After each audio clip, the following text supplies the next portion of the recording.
Welcome to Kollywood film. இன்னைக்கு நம்ம Gandhi tax திரைப்படத்தோட கதையை பற்றி பார்க்க போகிறோம். இந்த படத்தோட கதை என்ன அப்படின்னு பார்த்தோம்னா, நம்ம கதைக்குள்ள போகிறதுக்கு முன்னாடி முதல்ல ஒரு விஷயத்தை சொல்லிட்டு கதைக்குள்ள போகலாம்.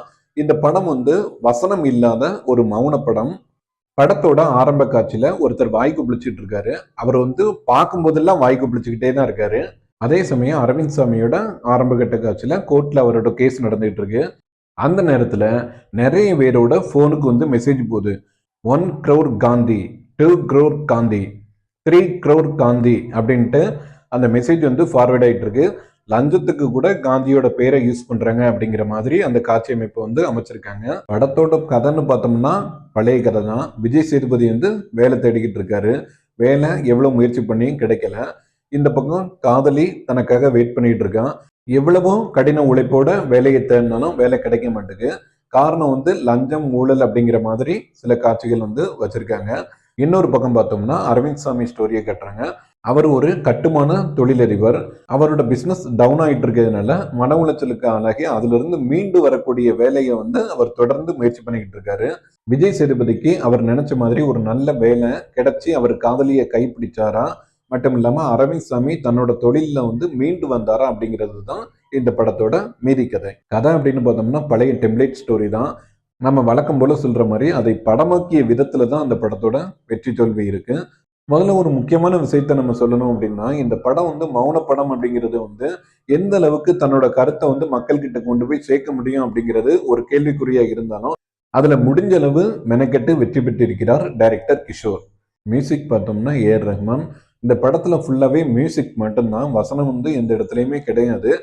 வசனத்தை 1-2 இடங்கள்ல நம்மளுக்கு புரிய வைக்கிறதுக்காக வாட்ஸ்அப் மெசேஜ், ஆர்டினரி மெசேஜ் மட்டும் இல்லாம நியூஸ் பேப்பர், துண்டுச்சீட்டு, இந்த மாதிரி விஷயங்களை நம்மளுக்கு அப்பப்போ காட்டிக்கிட்டு இருக்காங்க.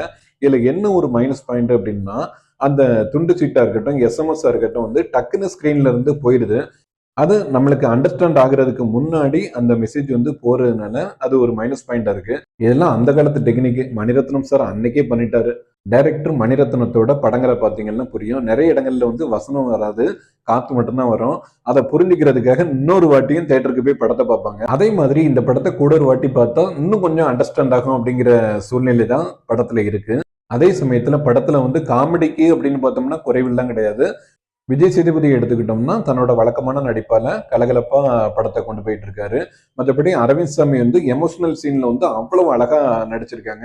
அதே மாதிரி விஜய் சேதுபதியும் குறை சொல்லிட முடியாது. அவரோட நடிப்பு அவருக்கு எப்பண்டா வேலை கிடைக்கும், அவர் தன்னோட காதலியை காரம் பிடிப்பாரா அப்படிங்கிறத ஆர்வமா பாக்குற அளவுக்கு இன்ட்ரெஸ்டா கொண்டு போயிருக்காங்க. படத்தோட கதாநாயகி அதிதி ராவ் தேவையான நடிப்பை அளவா கரெக்டா கொடுத்துருக்காங்க. வசனம் இல்லாம மியூசிக் மட்டும் விடுறதுனால ஏஆர் ரஹ்மான் எந்த அளவுக்கு நம்மளுக்கு காட்சி அமைப்பு போய் சேரணும் அப்படிங்கறதுல மெனக்கெட்டு இருக்காரு அப்படிங்கறத புரிஞ்சுக்கிட முடியுது.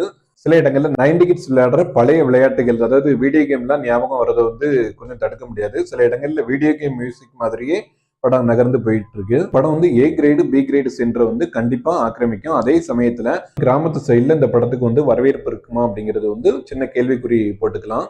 விஜய் சேதுபதி கடைசியில எந்த வேலைக்கு சேர்ந்தாரு, மட்டும் இல்லாம அவரோட காதல் சக்சஸ் ஆச்சா, அதே சமயம் அரவிந்த் சாமியோட பிரச்சனை எல்லாம் சால்வ் ஆச்சா அப்படிங்கிற விஷயத்த கடைசி வரைக்கும் சுவாரஸ்யம் குறையாம கொண்டு போன டைரக்டரை பாராட்டலாம்.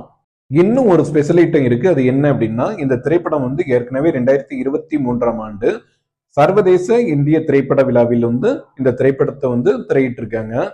திரையரங்குகள்ல இப்போ ரிலீஸ் ஆகி இந்த படம் ஓடிக்கிட்டு இருக்கு. மொத்தத்துல இந்த திரைப்படம் எப்படி இருக்கு அப்படின்னு பார்த்தோம்னா, ஒரு சில காட்சிகள் நம்மளுக்கு புரியணும் அப்படிங்கிறதுக்காக குறுந்தகவல், பேப்பர், துண்டுச்சீட்டு அப்படின்னு காட்டுற சீனை மட்டும் கொஞ்சம் டக்குன்னு அந்த ஸ்கிரீன் போயிடுது. அது மட்டும் அண்டர்ஸ்டாண்ட் பண்ண முடியல. மற்றபடி இந்த படம் போர் அடிக்காத சுவாரஸ்யமான ஒரு காமெடி திரைப்படம் அப்படின்னு சொல்லலாம். ஒரு எமோஷனல் ஃபீலிங்கை தரக்கூடிய திரைப்படம் அப்படின்னு சொல்லலாம். அடுத்த படத்தை பார்க்கறதுக்கு முன்னாடி ஒரு சின்ன பிரேக் நண்பர்களே.